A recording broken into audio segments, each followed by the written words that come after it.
Welcome to this episode of Crafting for Profit Live. This is episode 25 of the podcast, and today we're chatting with Amy from Leap of Faith Crafting. Amy started her business making handmade items in 2016 and pivoted to a more teaching role over time on her blog and YouTube channel. So, today we're going to chat with Amy about what pivoting looks like in a craft business. Whether you're making small changes or big ones, this episode will have strategies, tips, and tricks to help you manage transitions with less stress. We've pre-recorded this episode, but we're still chatting with you live as it airs on YouTube. So if you have any questions, go ahead and leave those in the chat on either my channel or Angie's channel, and we will get back to you. If you have other off-topic questions that you want to ask us just as in general on the podcast, we have a form for you. So if you are on YouTube, you can grab that form down in the description. If you're listening on your favorite podcast network, you can grab that in the podcast notes.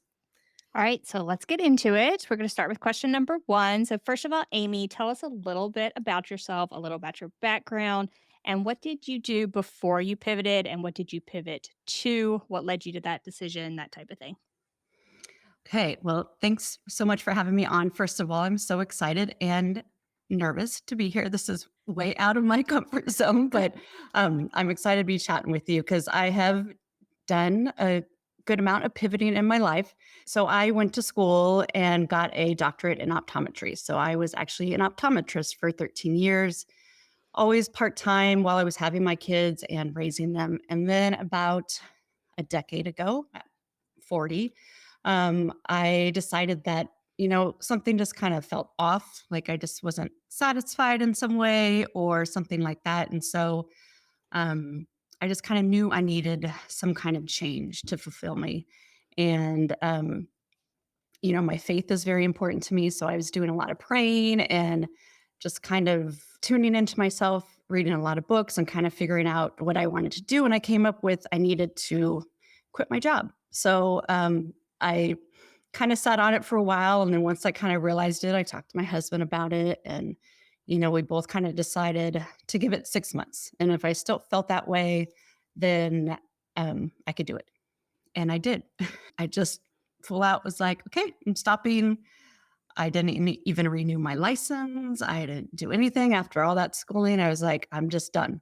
When I did that huge pivot, I just felt such a sense of relief of doing it. Like, I just kind of joy brought back into my life. And it wasn't like I hated my job. I never minded going to work. I just didn't have the passion for it, I would say. So I didn't have a side hustle or anything going on at that time, but I kind of I loved making things for people. I had a Cricut for several years. And I was starting to really like that. I was, Pinterest was starting to come out around that time. And so I really loved kind of going through there. And, and I was a bit not wanting to spend a lot of money. So I knew I needed to learn how to make stuff myself. And so, people are always like, oh, you should be on Pinterest. You should be on Etsy, all this kind of stuff. You can write things off. And I was like, oh, okay. I didn't know this was kind of a thing. And so I decided I was just going to start selling things locally. I didn't want to ship things so I just started out small on, posting on my local Facebook groups. I started, selling at some craft fairs and things like that. Just, anything I made. And I just started kind of my website kind of on a whim, more as just kind of showcase what I was making and to like point people to where to go to see what I was making.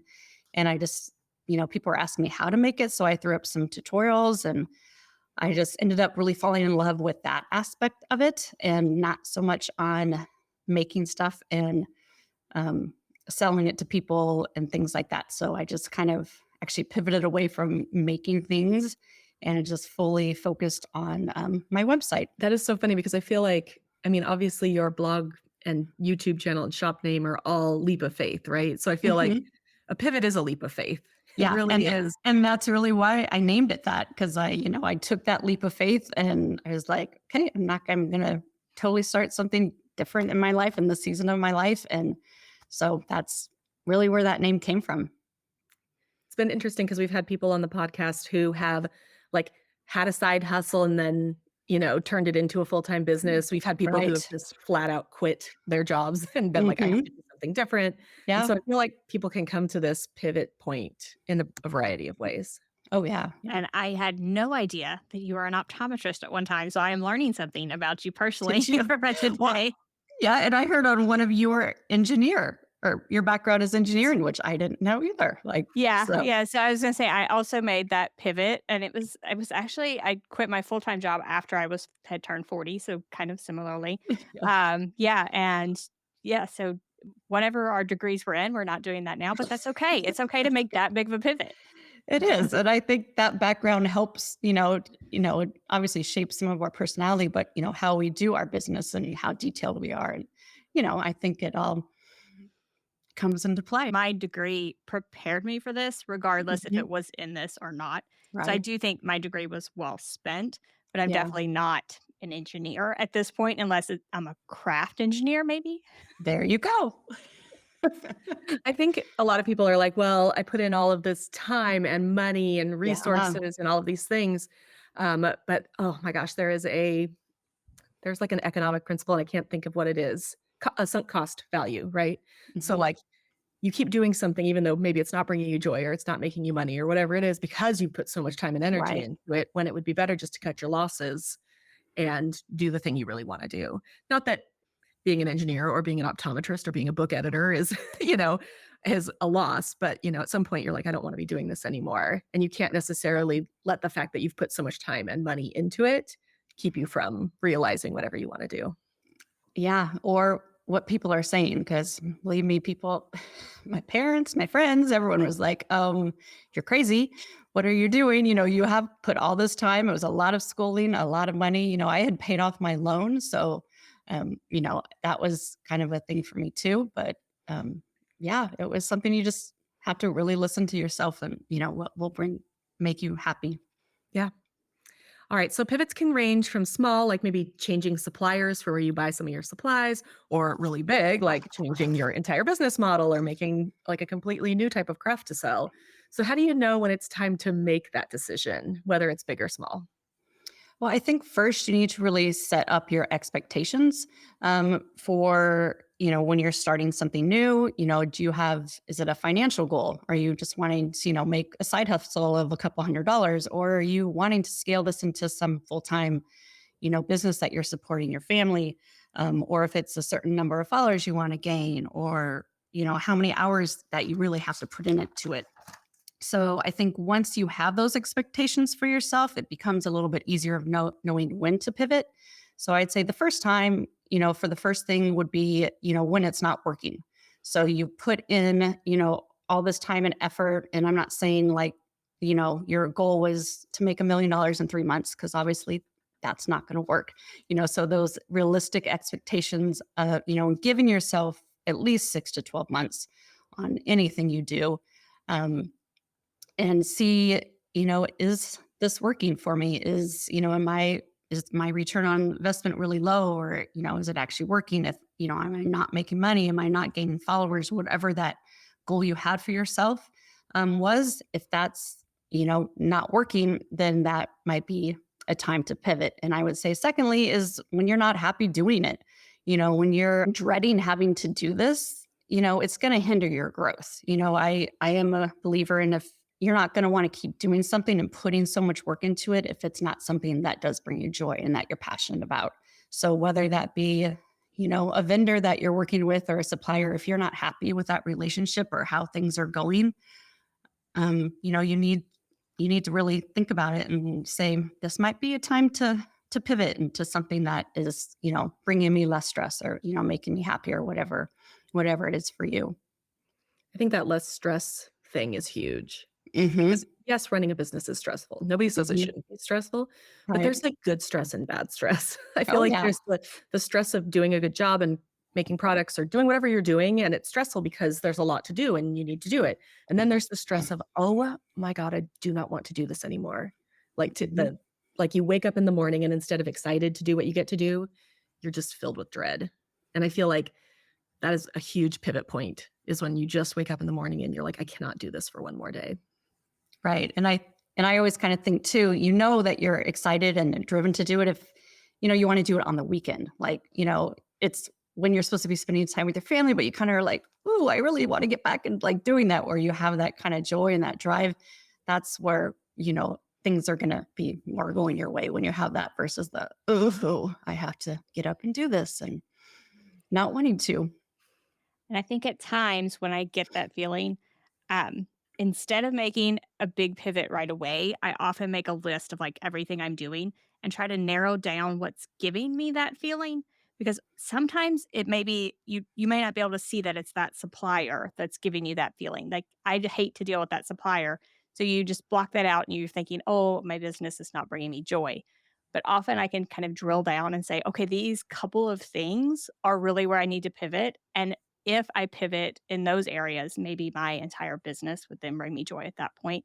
So I often have to dig down a little bit because I feel like we often just see the stress of the business and it can often just sort of tint our glasses for our business in a bad light. I think that's very true. I'll just from a little personal story right now is I have not done a YouTube video since I think I've made one so far this year, and we're in February now. And I'm usually posting twice a week. And I have just woken up every day going, I don't want to make a video. And so I've given myself the permission to like just be like, it's fine. We're just going to take a little break. It's not going to ruin the entire business. I don't need to find an entirely new business. I'm going to keep working on the other parts of my business that I am enjoying, but I'm taking the stress of doing video off my plate where I can. You know, I do have some videos I need to make for brands and things. But for me, it's like, okay, I don't have to do this. I can just take a little bit of a break and it's okay without having to be like, I need to shut my business down and do something different. All right, so next question. What are some common fears or roadblocks crafters face when considering a pivot and how can they overcome them? Well, I think a lot of them are kind of all wrapped up into failure, right? I mean, we're so scared to fail, whether that's a financial fail, whether that's, people not liking your product, people not liking you, you're embarrassed or, things like that. So, but if you don't try it, you're not going to know. So, get into mom mode, all that stuff as we try to teach our kids growing up, you're not going to know if you like it unless you try it. And, if you fail, you might just pivot again and figure out something else. And, failure is a part of life. It is true. That's how we grow, right? And a lot of this probably comes with age. I just turned 50 last month, which was a big birthday. You get to a point where, you tend to not care what people think. You're doing this, you have one life to live, wanting to do things that make you happy, and that failure is going to happen, whether it's a small failure or it could be a big failure, depending on, what you're trying to do. But it's just, again, one of those things that you just have to try and you just get back up if it fails. I do think that monetary roadblocks are another common one, Hmm. just because people might need to invest. Like if I'm not enjoying, let's say, okay, a personal example. I really do not like the accounting portion of my business. I do not like that business aspect. And I was able to outsource that. And of course, that brings me more joy in my business because I'm not keeping the books anymore. However, when I was starting out, I could not afford to outsource that bookkeeping, and I had to learn all those little tasks for myself, all that, you know, applications for this and licenses for that and submitting for this, and I did not like that at all and would procrastinate it so much. We've talked about that before. But it can be a monetary roadblock, right? So if you can't afford to do that, so it can go on your wish list. So I know that this is not bringing me joy. I'm going to continue on. I'm going to surge on with this business. But the very first thing when I start making money that I'm going to outsource is this aspect of the business that I don't enjoy. So it could also be like a wish list thing instead of something you can jump into right now. I like the idea of a wish list because just like any list, like, list that your kids might make for Christmas or whatever, those change over time, right? I'm like, well, you wanted the giant avocado shaped squishmallow in January, but now that we're close to Christmas, nearly a year later, let's take a look at this. Are these the things I actually want to outsource or the things I want to change? You may not be able to change them now, but if you keep a running list, one, that will help you remember what you may want to change. And then two, you can also be like, actually, you know what? I figured out how to do that. And it actually was not nearly as bad as I thought it was going to be. And I enjoy it now. So I can take it off the list. So I think keeping a list is a great idea. And I do feel like those change over time drastically. And I do look at outsourcing of things as an investment into the business because it makes you happier to do it, and often makes that happiness makes me more productive. So in turn, I will make more money, which I could then invest back. So I just feel like it's a cycle. So you almost have to think of it as an investment back into it. Oh yeah, Or definitely. Yeah. And it's definitely hard for that financial thing in the beginning. Yeah. You're learning everything. You're doing all of it. And it is overwhelming. I mean, financial for pivoting, it is going to depend on where you are in life, how much money can you lose when all that stuff definitely comes into play. if we're talking about pivoting and we talked about our past jobs, I'll just say how I did it. I was too scared to just jump right into this as full time. And so we made a like financial goal. If we could get to this point, then I could make a run at this and see if it could be something and feel comfortable. So my husband and I sat down, we made that goal financially. This is where we need to be. And then I could feel comfortable like just quitting and making a go of my business. And once we reached that goal, I was completely comfortable. I just turned in my notice. I quit. I was able to just be comfortable growing the business at the pace I wanted to grow it at. I wasn't stressed out about it. So for me, that was the best way to pivot. But some people just jump in. Like they're just like, forget it. I'm done. I'm just going to jump into this business. And if that's what they're comfortable with, it's okay. I just wanted to make that point because I don't think any two people are the same and their comfort level might be different depending on their personality. I was more of the jump right into it person. I worked in marketing. I really had wanted to work in book publishing, but I ended up working in marketing, and I was not particularly fulfilled with my job because we were working with a tech company, and so I was doing marketing for processors and things, and I was like, "This is not where I thought I would end up." But I had already started my blog on the side, and it was making a small amount of money, and I also had an Etsy shop at that time, but I was getting married. So my pivot came when I was getting married. And once we got married, I was like, okay, husband, it's on you for a little bit because I want to see if I can make this work. And thankfully, he was like, yeah, let's do it. And so having a supportive partner or spouse or, whatever is also helps. If you're a single mom, the pivot is much harder, right? Because it's all on you.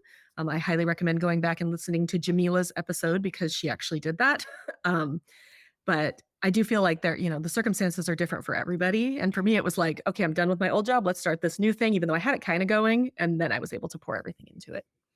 Yeah, I was gonna say that too. That I was in a place. My husband had a stable job. We are okay.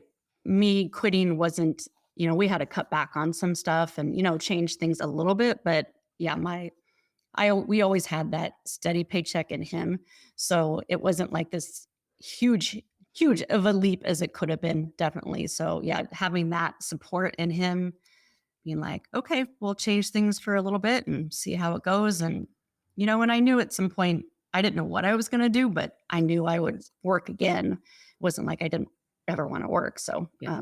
so yeah. And then I will say too, we pivoted backwards. Then when we moved to Washington, my husband quit his job, and we were working with my job. So he does some contract work. He jokes that he's a full time stay at home dad, part time programmer. So, Okay. his income is supplemental to ours. So, I was able to grow the business in let's see how long it was, in the 7 years between when we got married and when we moved. I was able to grow my business enough that we could then make the opposite switch, and we could take the risk, and he could quit his job and we could move. So, you get to the point and where the pivots are all a little bit different, but when it's time to do it.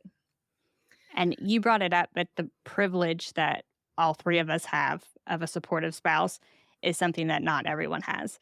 So I think that's definitely something that factors into it. And it may factor into your decision as a pivot. Like, can I do this as a single mom or someone that doesn't have a supportive spouse?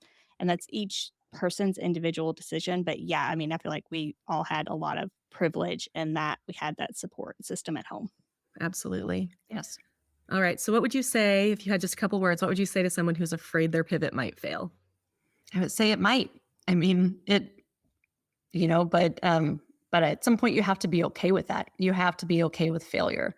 And you try it for a while, and if it's not what you want, then you might need to pivot again. But I'd say start small, do it as a little side hustle at the beginning and, while you still have a job, and see if it's something that you really enjoy and that you like.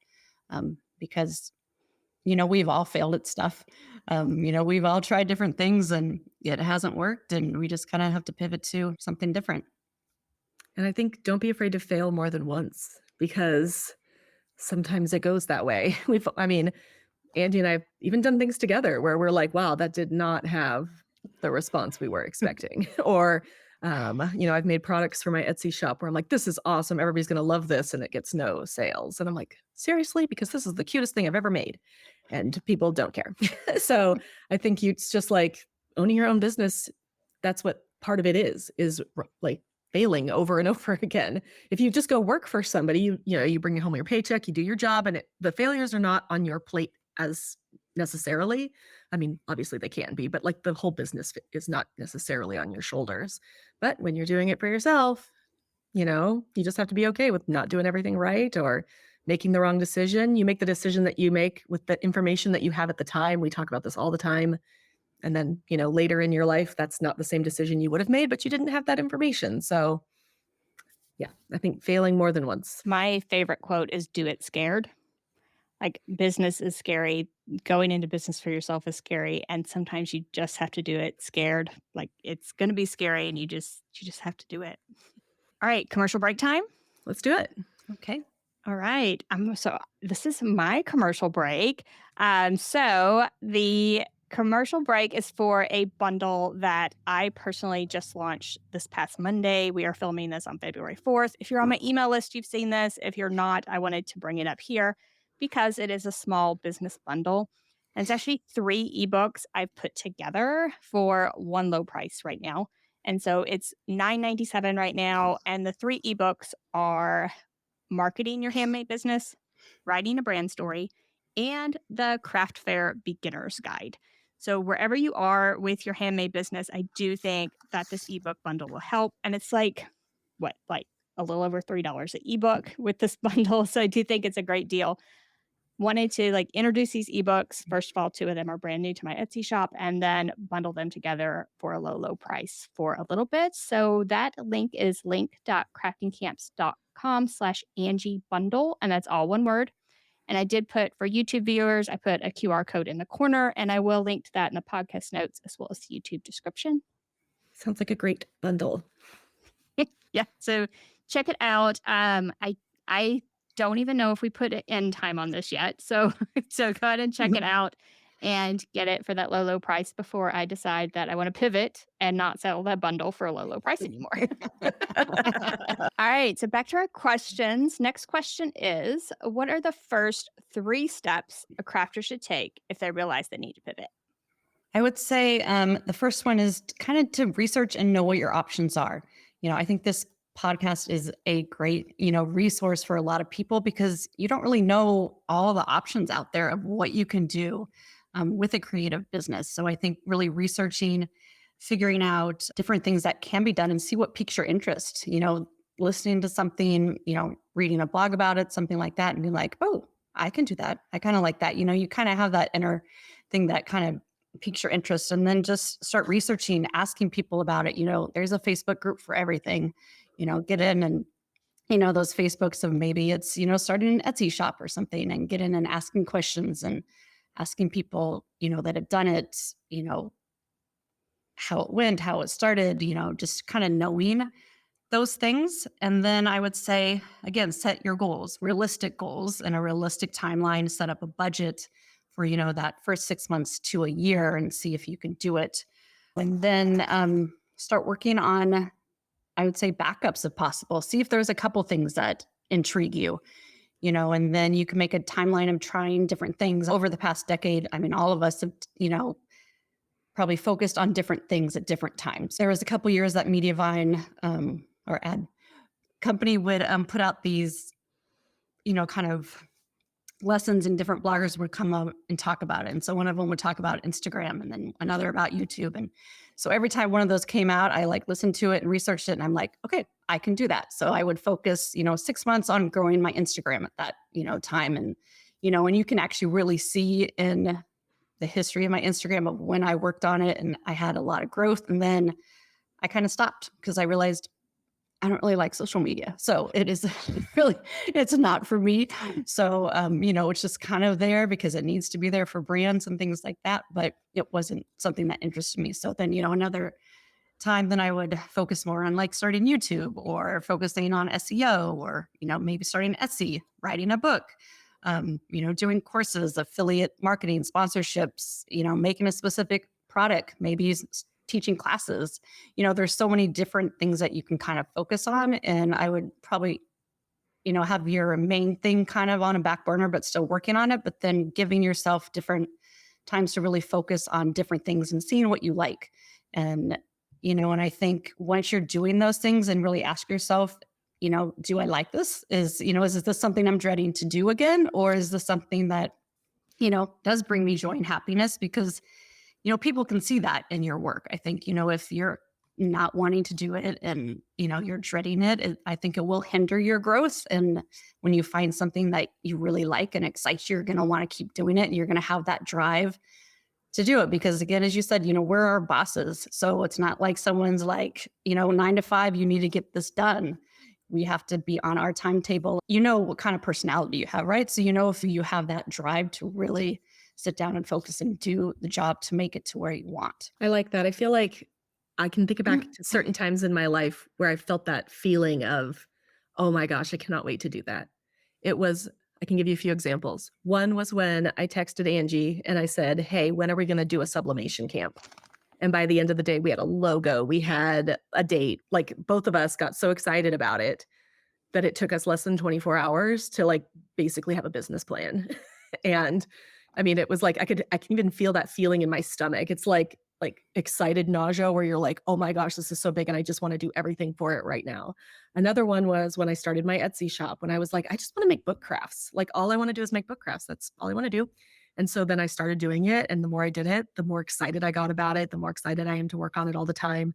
And so you can really tell like the difference between me wanting to work on my Etsy shop and new products there and me wanting to make a video right now. Like I don't want to make a video right now. Sorry guys. I know people watch my YouTube channel and they're probably like, is she still alive?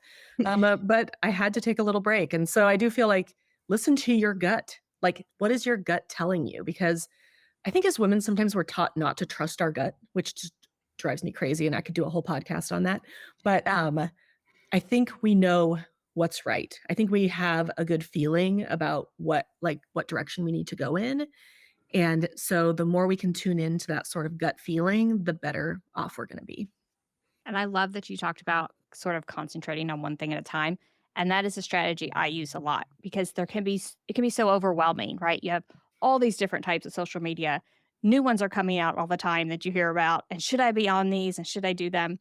And I often find if I take and concentrate on one for a while, I can determine like, is this for me? Is it something that I like? Is it something my audience likes? If I don't like it and my audience does, is it something that's worth outsourcing? Like, should I invest in this? Should I invest in YouTube? Should I invest in Instagram as far as like hiring someone to do it?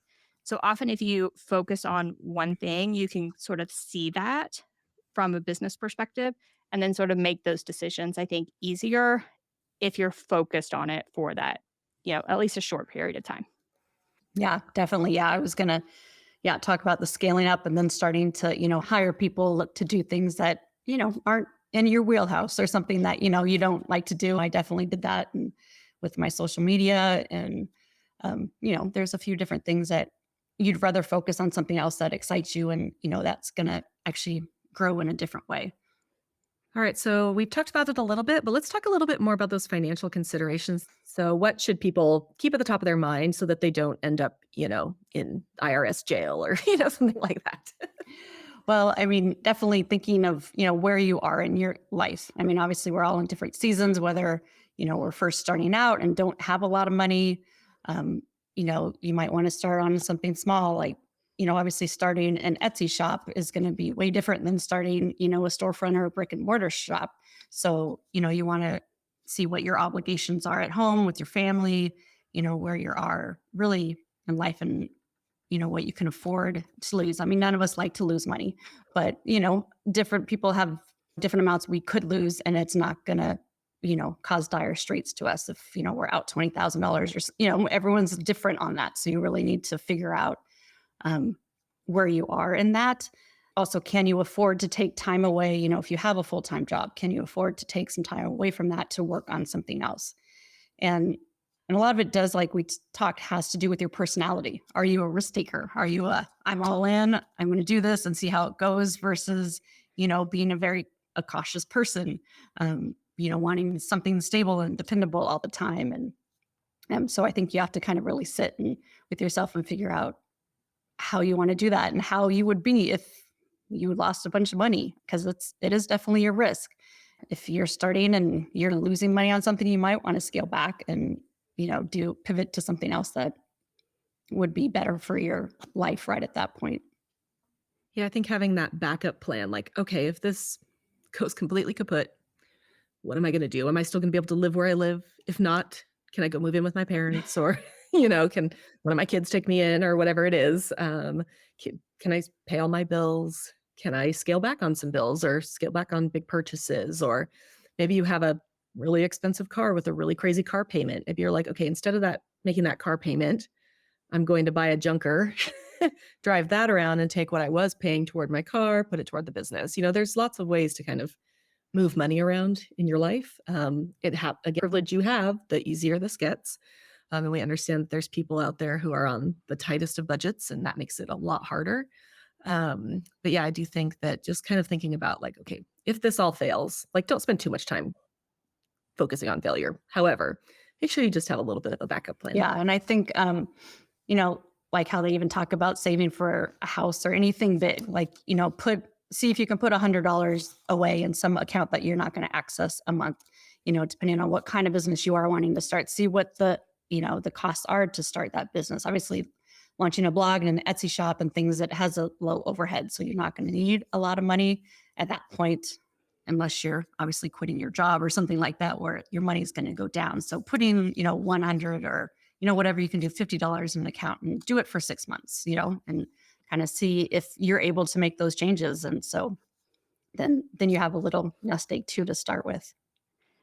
My engineering mind always likes to calculate the return on investment. So, what kind of investment am I going to have to put into this? So, let's say it's a piece of equipment and I'm making things for my Etsy shop. I'm going to have to put $2,000 into this piece of equipment. So, how long is it going to take me selling shirts at this amount to pay back that machine?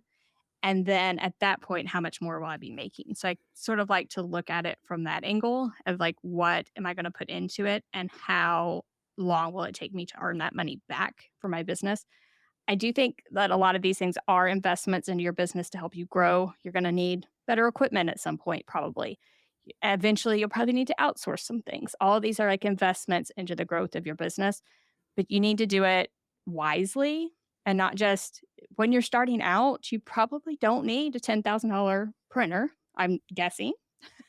So maybe you could do with smaller equipment for the first year or so and then invest slowly and make sure you're getting the return and you have the business to make those investments. Yeah, it definitely is funny to see the equipment that we probably all use, when we first started out. And, I think I had to make videos. I was using a selfie stick and I put it in like a vase with rocks in it to hold it up. And I just had that and I used my phone, forever. And just the funny little things that we had. And that's what, you make do. Totally. I mean, I did not have a fancy microphone here before we started this podcast, but it's like you start to grow with your business and don't be afraid to take those, to invest back into your business where you can, because you're like, yeah, that machine's really expensive. However, it's going to be 6 times as fast as your last machine. So you can make either 6 times more or you have way more time to do other things. I mean, even I did it with sublimation printer. I mean, I had, the cheaper one that you could, convert. I think I went through 3 of them because I, didn't print enough and they dried out. And I was like, now I'm spending all this money on a nicer one where I could have just done that at the beginning and I probably would have saved money than buying 3 different ones, So there's all those things that you have to kind of take into consideration when you're trying to save money versus trying to invest in your business. Yeah, I often have those conversations with people, even like the type of blanks they purchase because you want your customers to come back for more. So you want to make sure that you're investing in high quality things that you are selling to people so that you sell more in the future. So I often have that conversation with people about like look for that good deal, but don't go too cheap on things because that can often bite you in the end. All right, next question. So if you decide like I'm going to do this major pivot with my business, how would you communicate that to your existing customers and audience? I would say just to be honest. I mean, I just have done this in the last couple weeks of because I am pivoting kind of again.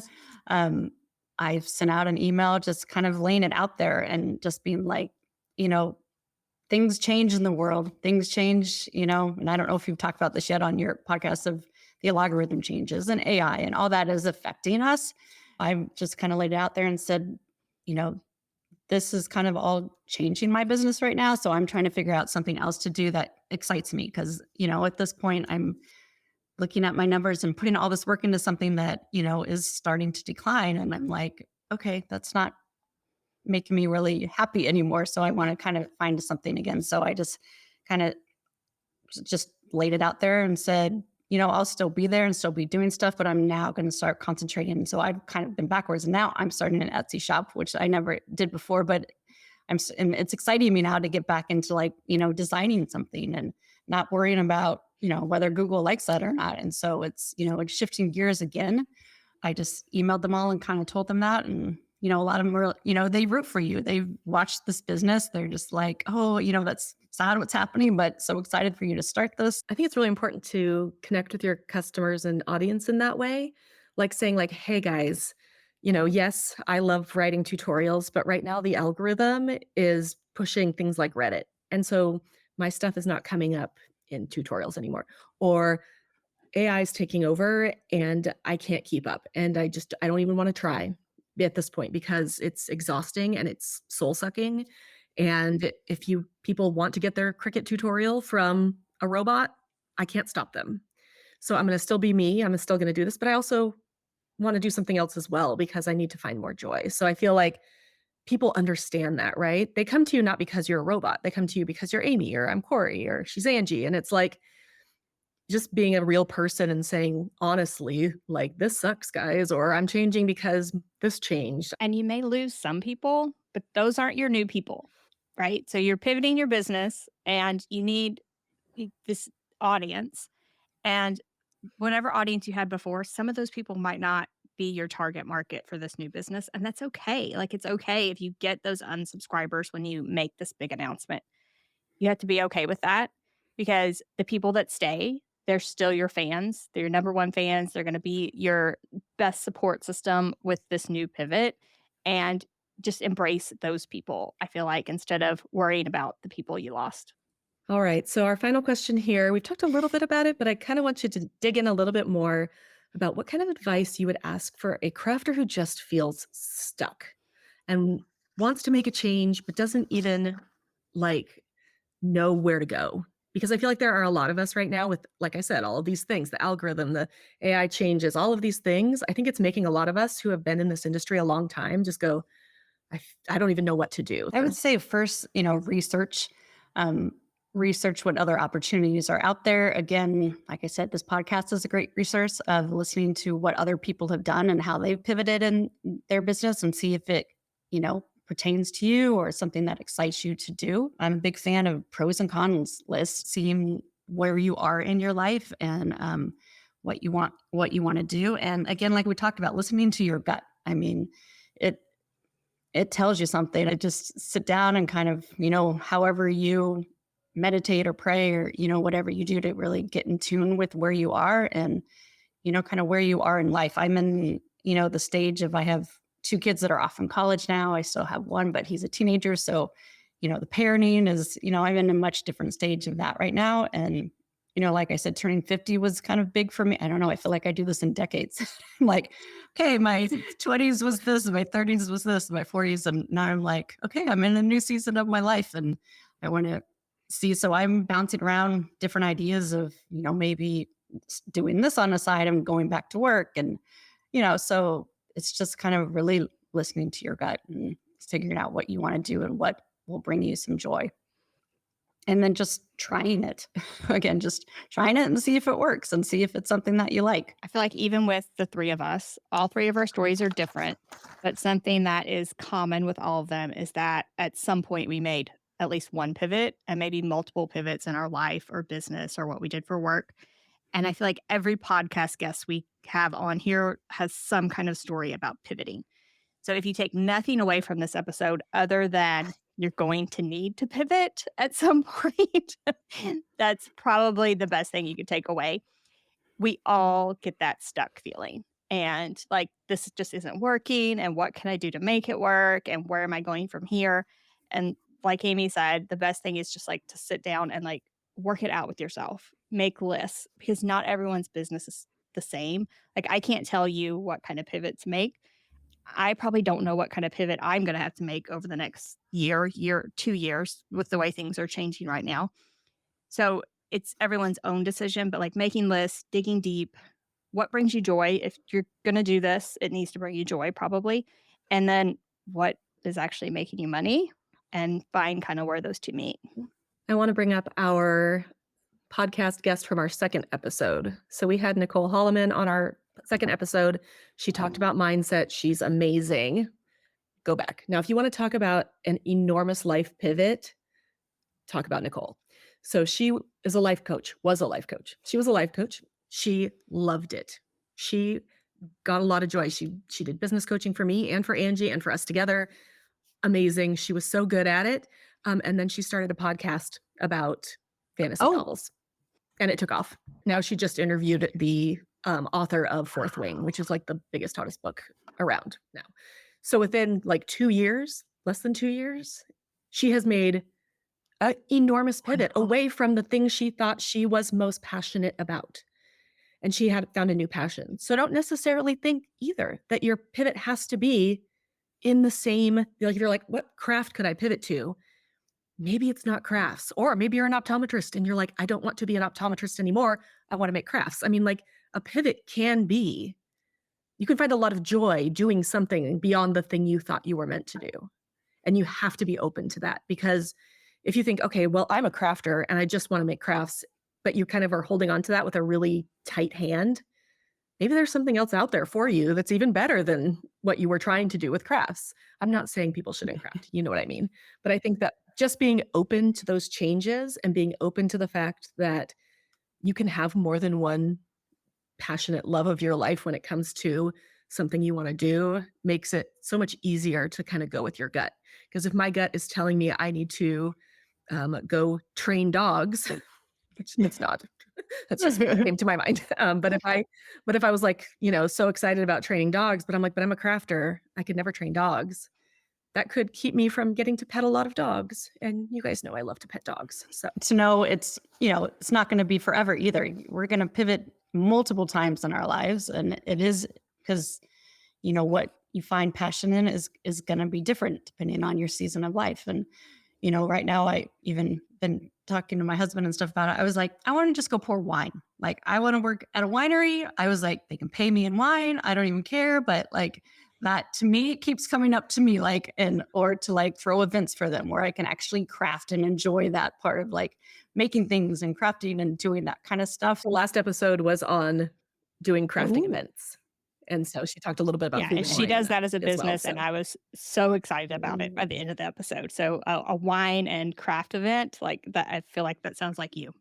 I have done it with my girlfriends, like on just, we're trying to do around Christmas time where I prepare like all these ornaments that they can make. And we have kind of an ornament making party and then have the wine and all that kind of stuff. But yeah, I would love to get back into, like I said, I love throwing these birthday parties for my kids. And obviously they're not kids anymore. And so, and my youngest never wanted a party.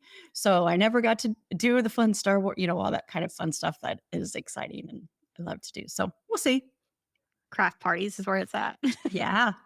I'm telling you, listen to that last episode. It was so good. I was like, that's it. I'm quitting all the things I do. I'm throwing craft parties. That sounds like so I much definitely fun. will. I was listening to a couple of them, but that one wasn't. So Yeah. I'm going to tune into that one. There are like venues like Mhm. bookstores. I follow a lot of bookshops on Instagram who are starting to do more things like, "Hey, everybody come and craft your favorite book craft," or, I think that crafting is making its way into the wider world. So combining crafting with something else that you're passionate about, might be a really great niche to kind of move into if anybody's looking for a pivot. If you're like, "Oh my gosh, I love wine and I love crafting." I mean, could anything go better than those 2 things? No. And actually, my friends and I have been doing that, over the last year because we always do something for birthdays. So we've like one birthday, it was at a winery and someone was doing those chunky blankets. So we went and we made chunky blankets. One time it was like decorating a pumpkin with all these, succulents and things like that. And so they hold them in like boutique shops or bookstores or something like that. You just have to find them. And so we're having a lot of fun doing that. But yeah, to throw one of those, if it was a great little side hustle to do. I just realized I should contact our local independent bookstore because it's amazing, and I should see about doing crafting nights at the There you go. bookstore. Okay, There you go. pivoting. Even, senior centers is another great way to go. And, there's so many things. One thing that's not great for crafting ADHD is having a podcast about crafting that other people talk about. So true. I'm like, every episode, I'm like, "Oh, I'm pivoting to that. I'm pivoting to that." Just mentioning that fact, but it's okay. Okay, I did want to say that you talked about Nicole a little bit, and I'm going to add their podcast in our podcast notes. So it's Fantasy Fangirls Podcast. If you love Fourth Wing, Iron Flame, Onyx Storm, and like need something in your life, their podcast is for you. Okay. I will tell my daughter is totally into all that. So Yes, she'll Fantasy love that. Fangirls Podcast. She's going to love Right. it. All right, so next, Amy has a fun deal for you over on her Etsy shop. So, Amy, you want to tell us about the deal? So yeah, so I've started pivoting and launching an Etsy site. Well, right now it's just print on demand, which means I'm designing it and then having a manufacturer in the United States that actually prints it and sells it out. So I'm just kind of starting that, and so I have an offer of 25% off everything in my shop right now. It has a lot of mom designs, dog. I'm a big dog person too, so I have a lot of dog stuff in there right now, a bunch of Christian stuff, things like that. So I'd love if you check it out, and yeah, the 25% off code for you. Awesome. So we made a special link just for this offer. If you're on the YouTube channel, again, you can click that QR code. We also have it scrolling along the bottom. It's link.craftingcamps.com/Amy, AMY, link.craftingcamps.com/Amy. And to get that 25% off, be sure to use code crafting for profit. And that's all one word, all caps. And we will put that in the YouTube description as well as the podcast notes. So that wraps up this episode of Crafting for Profit Live. Thank you so much, Amy, for sharing your thoughts on pivoting in your business. We were so happy to have you, and it was an amazing podcast episode. So thank you so much. Oh, thank you so much for having me. All right, in 2 weeks, we'll be chatting with Jess Burrow from Back to Basics. She was hand making a product that had such demand that she sought out a manufacturer, and we are so excited to chat with her about that next time. I'm really excited about that episode. But if you love today's episode, don't forget to subscribe on your favorite podcast network. Leave us a review. We talk about this all the time. They help us out. They make us feel good. They give us that dopamine. Thank you. And if this episode, if you feel like a friend would really benefit from this episode, if somebody feels stuck or they want to pivot, go ahead and send this episode to them. This helps us reach more entrepreneurs and helps get them unstuck in their business. We hope you found today's episode helpful and inspiring.